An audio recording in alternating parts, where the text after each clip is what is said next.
Along the banks of the Saugus River in 1646, the Saugus Iron Works was created. The Saugus Iron Works in the Massachusetts Bay Colony was established to achieve the financial stability of the new Puritan colony in New England.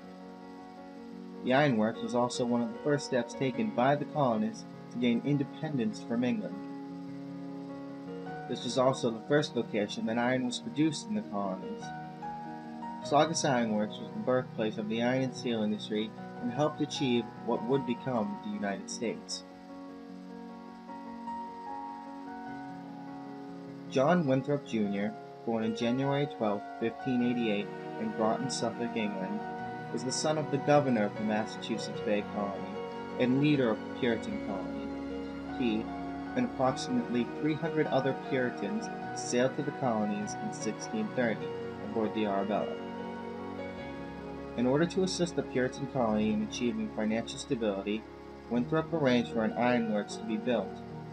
In 1641, he returned to England to gather investors and skilled workers for his colonial ironworks. In 1643, they all made the journey with Winthrop back to Massachusetts Bay.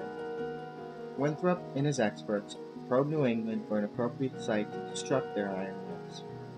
With winter closing in, they began construction on the ironworks' first furnace, in Braintree, Massachusetts, just south of Boston.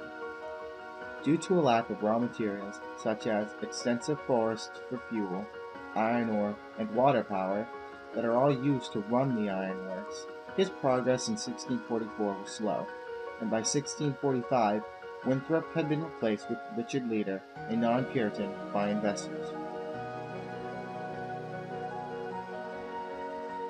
Richard Leader was an engineer who picked the Saugus River as the new location of the ironworks because of its water power, water transport, vast woodlands, and raw materials. In 1646, Leader constructed the Saugus Ironworks along the banks of the Saugus River. Under the rule of Richard Leader, the ironworks had acquired technology that was equivalent to that of any ironworks in England.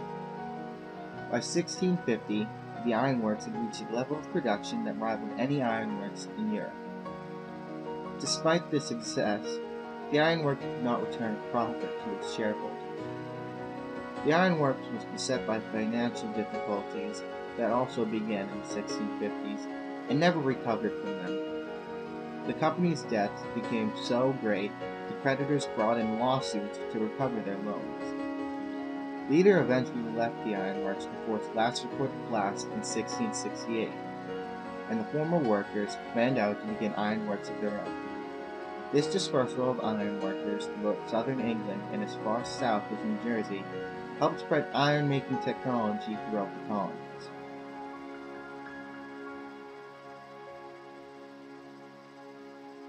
The Saugus Ironworks was an attempt made by the Puritan colonists to become independent from foreign imports from England.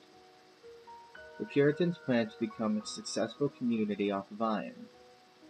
If the ironworks was able to produce a sufficient amount of product, iron, they could own the ironworks as a monopoly and become a self-sufficient community.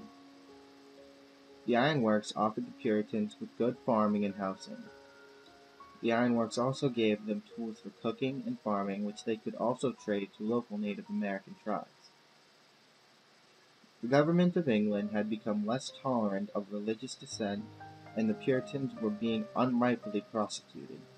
This site gave them an escape from this oppressive environment and a place where they could purify their religion and build a new, deeply moral society based off of strict Christian beliefs.